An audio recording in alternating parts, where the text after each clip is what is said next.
नमस्कार, आप देख रहे हैं अपना YouTube channel the R D express.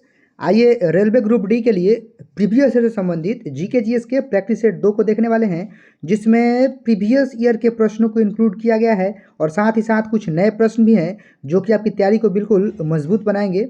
आप इस वीडियो में शुरू से आखिर तक बने रहिए और चलिए बिना देरी के लिए शुरुआत करते हैं आज के अपने पहले प्रश्न की। पहला प्रश्न है, धौलावीरा का हड़प्पा स्थल भारत के किस राज्य में स्थित है?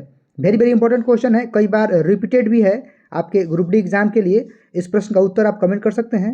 आइए ऑप्शंस हैं पंजाब, उत्तर प्रदेश, गुजरात या फिर हरियाणा।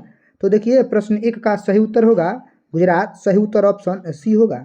बढ़ेंगे प्रश्न संख्या 2 के साथ।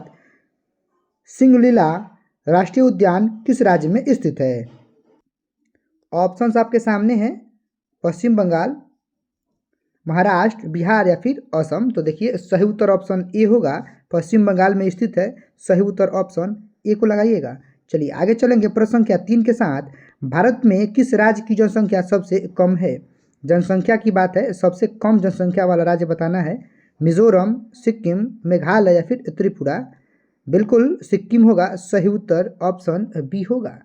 चलिए आप जरा कमेंट कर दीजिए कि सबसे अधिक जनसंख्या अपने भारत में किस राज्य का है, जरा कमेंट कीजिएगा। बढ़ेंगे प्रश्न संख्या 4 के साथ। कोणार्क का जो सूर्य मंदिर है, वेरी वेरी इंपॉर्टेंट क्वेश्चन है, वह किस राज्य में स्थित है? ऑप्शन है पश्चिम बंगाल, उड़ीसा, आंध्र प्रदेश या फिर तमिलनाडु। तो देखिए जो कोणार्क का सूर्य मंदिर है वह उड़ीसा में स्थित है। सही उत्तर ऑप्शन बी होगा। चलिए आगे चलेंगे। इनकलाब जिंदाबाद का नारा किसने दिया था? ऑप्शन है महात्मा गांधी, भगत सिंह, सुभाष चंद्र बोस या फिर चंद्रशेखर आजाद। बिल्कुल भगत सिंह होगा। सही उत्तर 5 का ऑप्शन बी होगा। आगे चलेंगे प्रश्न संख्या 6 के साथ। अब देखिए ये वेरी वेरी इंपॉर्टेंट क्वेश्चन है, आपको इसे हर हाल में तैयार करना चाहिए।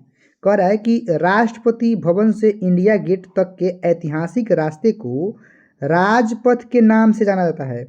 इसका नाम बदलकर क्या रख दिया गया है? मतलब जो राजपथ नाम था उसका नया नाम क्या कर दिया गया है? तो बिल्कुल कर्तव्य पथ उसका नाम बदल कर रख दिया गया है। 6 का सही उत्तर ऑप्शन बी लगाइएगा। वेरी वेरी इंपॉर्टेंट क्वेश्चन है, आपके एग्जाम में पूछा जाएगा। देखिए भारत में सबसे ऊंचे बांध की बात की जाएगी तो ऑप्शंस आपके सामने हैं, हीराकुंड बांध, टिहरी बांध, भाखड़ा नांगल बांध या फिर सोन बांध। तो देखिए सबसे ऊंचे बांध की बात है वह टिहरी बांध है। सही उत्तर 7 का ऑप्शन बी होगा। चलिए शेख मुइनुद्दीन चिश्ती की जीवनी किसके द्वारा लिखी गई है? वेरी वेरी इंपॉर्टेंट क्वेश्चन है। ऑप्शन है जहां आरा, शाहजहां, मुमताज महल या फिर अकबर। तो 8 का सही उत्तर होगा जहां आरा। सही उत्तर ऑप्शन ए होगा। सारे के सारे प्रश्न रिपीटेड हैं, प्रीवियस ईयर में पूछे गए हैं, आपको इनको हर हाल में तैयार करना होगा। और इस प्रैक्टिस सेट 2 में आप कितना स्कोर कर पाए हैं 30 प्रश्नों में, इसको जरूर कमेंट कीजिएगा। चलिए भारत की जो जनसंख्या 2011 के अनुसार, जनगणना 2011 के अनुसार भारत में अनुसूचित जनजातियों की जनसंख्या का प्रतिशत कितना है? ऑप्शंस हैं 9.3%, 8.6, 7.5 या फिर 12.2%। तो 9 का सही उत्तर होगा 8.6%। सही उत्तर ऑप्शन बी होगा। अब देखिए जनगणना से तो प्रश्न आएंगे ही आएंगे, आप तैयार कर दीजिएगा। अबुल फजल द्वारा लिखित अकबरनामा कितनी किताबों में विभक्त है? मतलब इसको कितने भागों में बांटा गया है? एक प्रश्न तो ये मिल गया कि जो अकबरनामा है वह किसके द्वारा लिखा गया है? तो अबुल फजल के द्वारा लिखा गया है। और जो अकबरनामा पुस्तक है उसको 3 भागों में बांट दिया गया है। तो 10 का सही उत्तर ऑप्शन बी लगाइएगा। बढ़ेंगे प्रश्न संख्या 11 के साथ। विश्व ओजोन दिवस कब मनाया जाता है? न जाने कितनी बार प्रीवियस में पूछा गया प्रश्न है। ओजोन का रासायनिक सूत्र O3 होता है जो सूर्य से आने वाली हानिकारक पराबैंगनी किरणों को बचाता है। और यह 16 दिसंबर को मनाया जाता है ओजोन दिवस। 16 सितंबर को, माफ़ कीजिएगा। सही उत्तर 11 का ऑप्शन बी होगा। बढ़ेंगे प्रश्न संख्या 12 के साथ। निम्नलिखित में से कौन सा विटामिन ज़्यादातर खट्टे फल, स्ट्रॉबेरी और आलू में पाया जाता है? तो जहाँ भी खट्टे फल की बात आएगी विटामिन सी कीजिएगा।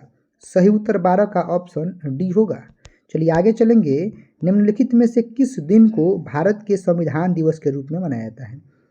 मतलब इस प्रश्न के कहने का मतलब है कि संविधान दिवस किस तिथि को मनाया जाता है? ऑप्शंस हैं 14 नवंबर, 26 नवंबर, 26 जनवरी या फिर 28 नवंबर।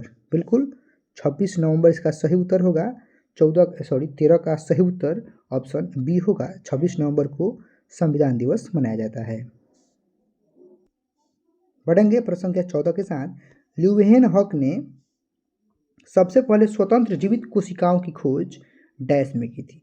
तो एक प्रश्न तो मिल गया कि स्वतंत्र जीवित कोशिकाओं की खोज ल्यूवेनहॉक ने की थी, और बाकी कहाँ की थी, तो वो होगा तालाब के जल में की थी।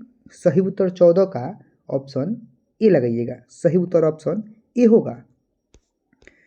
सलारगंज संग्रहालय कहाँ स्थित है? वेरी वेरी इंपॉर्टेंट क्वेश्चन है। ऑप्शंस हैं पटना में, हैदराबाद में, लखनऊ में या फिर मुंबई में। तो बात करेंगे सलारगंज संग्रहालय की, तो हैदराबाद में स्थित है। 15 का सही उत्तर ऑप्शन बी को लगाइएगा। आगे चलेंगे प्रश्न संख्या 16 के साथ। किस सत्र में कांग्रेस पार्टी का विभाजन हुआ था?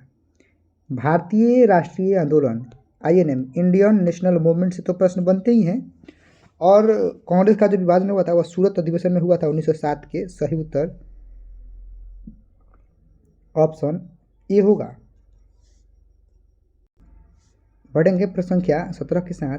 वेरी वेरी इंपॉर्टेंट क्वेश्चन आपके सामने आ गया है। नासा का जो मुख्यालय है वो कहाँ स्थित है? ऑप्शंस हैं, पढ़ लीजिए। न्यूयॉर्क में, वाशिंगटन DC में, ह्यूस्टन में या फिर केप कैनावेरल में। तो सही उत्तर होगा वाशिंगटन DC।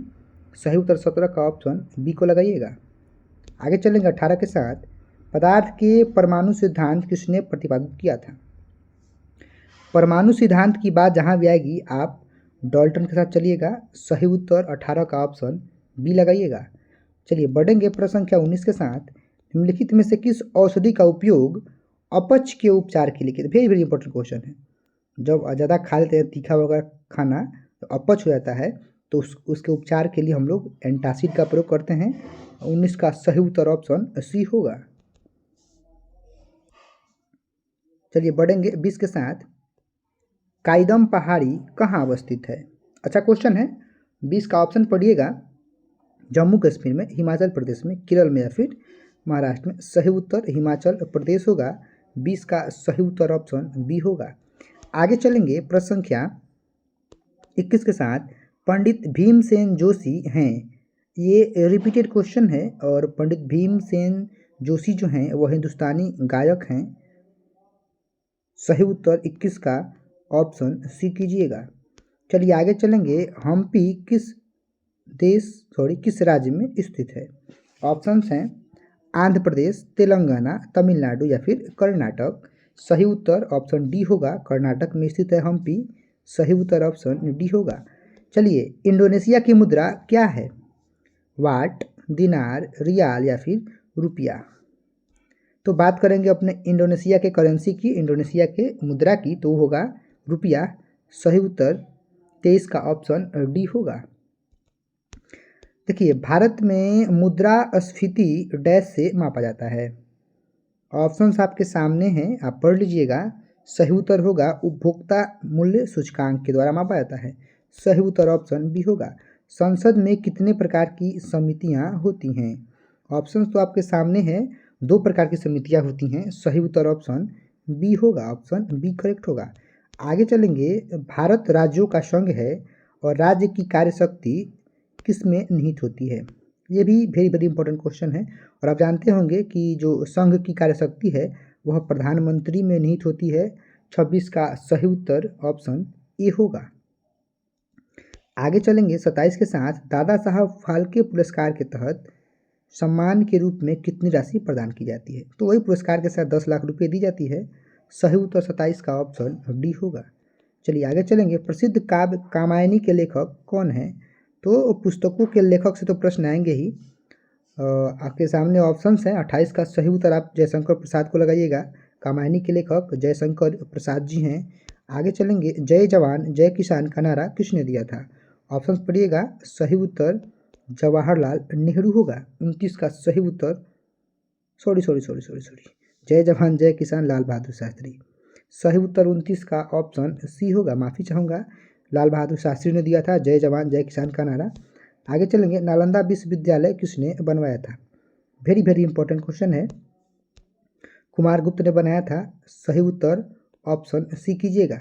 तो इस वीडियो में हम लोग 30 प्रश्नों को किए हैं। आप कितना स्कोर किए हैं कमेंट कीजिएगा। तब तक आप पढ़ते रहिए, बढ़ते रहिए।